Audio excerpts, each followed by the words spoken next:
All right, let's jump right into this explainer and unpack the hidden geographical traps and the really strict science required to save a home from a water disaster. We usually think of floods as these massive citywide events we see on the evening news.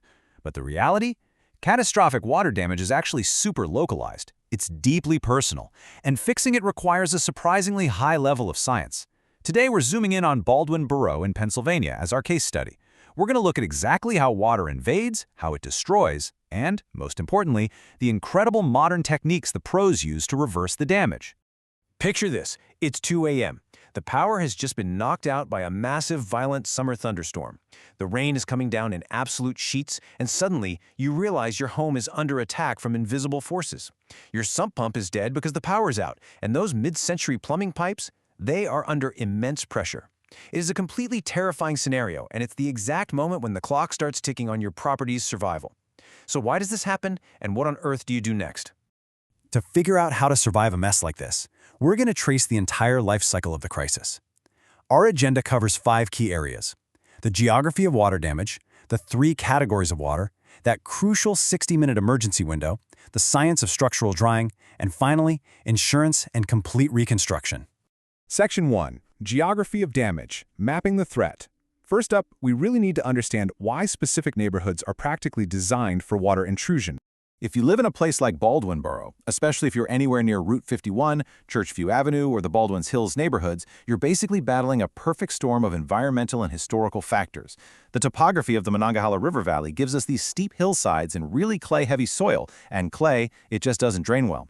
Add to that the housing stock. A lot of these homes were built back between the 1940s and 1960s, meaning they rely on cast-iron plumbing that is literally corroding from the inside out as we speak. Throw in those harsh Pennsylvania winter freeze-thaw cycles that slowly crack concrete foundations, and, well, when a severe summer storm hits or a pipe bursts, all these factors compound to trap water right up against your home. And that brings us to the real heavy hitter here: hydrostatic pressure. It's not just the rain falling from the sky. It's the sheer, intense physical force of that water-saturated clay soil pushing violently against your foundation walls.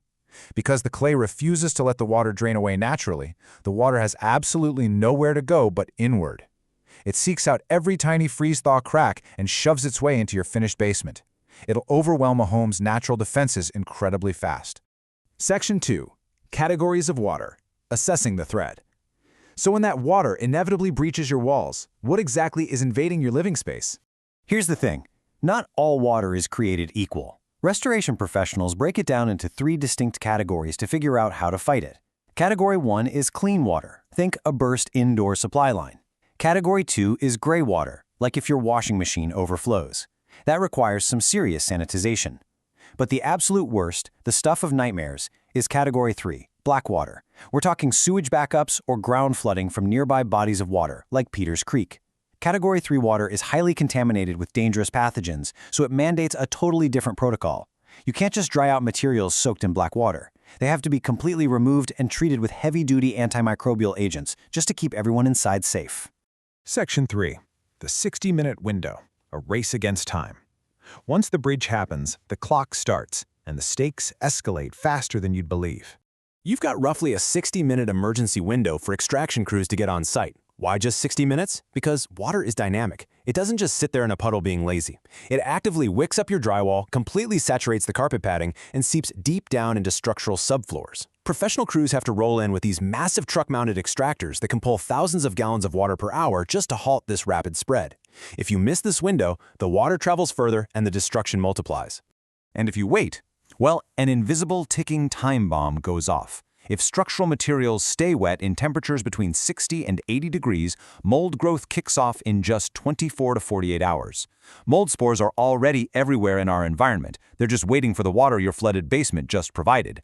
Waiting past this tiny 48-hour window absolutely guarantees that a fairly straightforward water removal job is going to morph into a massive, hugely expensive biological remediation project. Section 4. Structural drying, rigorous methodology. Let's look at how rigorous science takes over to actually save the property. There's a really profound disconnect between what we see with our eyes and what's actually happening in the room. I like to call this the iceberg effect. As a homeowner, you might walk downstairs, touch the carpet, feel that it's dry, and think you're safe. Actually, you might think the whole ordeal is over. But professional technicians, The ones certified by the IICRC, they know better.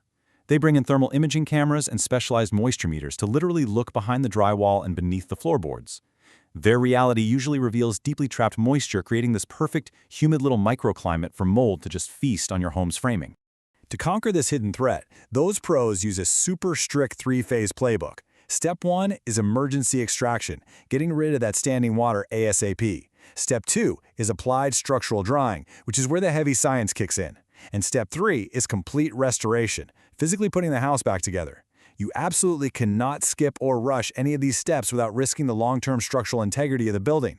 So, how do they actually dry a soaked wall without just tearing the whole thing down? Well, they don't just point a few box fans at it and hope for the best. They apply psychrometric principles. They bring in commercial LGR dehumidifiers and high-velocity air movers.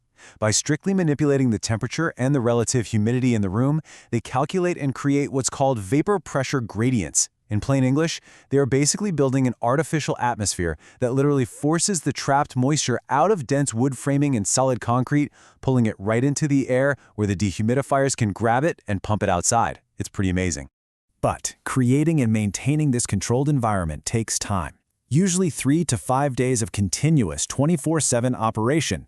During this whole period, technicians are in there taking daily moisture readings to track the exact progress. If a homeowner or even a well-meaning contractor tries to rush this process or decides to shut those loud machines off at night so they can sleep, it completely breaks that vapor pressure gradient. Rushing it is practically a guarantee that you'll be ripping out rotting wood and moldy drywall just a few months down the road. Section 5. Reconstruction, Insurance, and Recovery. Let's finally talk about putting the home back together and dealing with the inevitable mountain of paperwork. Honestly, navigating an insurance claim can be just as stressful as the flood itself. This is exactly why professional project managers meticulously document what's known as the dry standard. We're talking initial and daily moisture readings, thermal imaging photography, exact runtime logs for all those dehumidifiers, and highly detailed scope of work reports. They use this hard, undeniable data to mathematically prove to the insurance adjusters that the structure has been properly mitigated. Having this empirical evidence on hand eliminates those subjective arguments and prevents the awful back-and-forth delays that always seem to stall insurance claims. Once that structural drawing is scientifically verified, the reconstruction phase begins.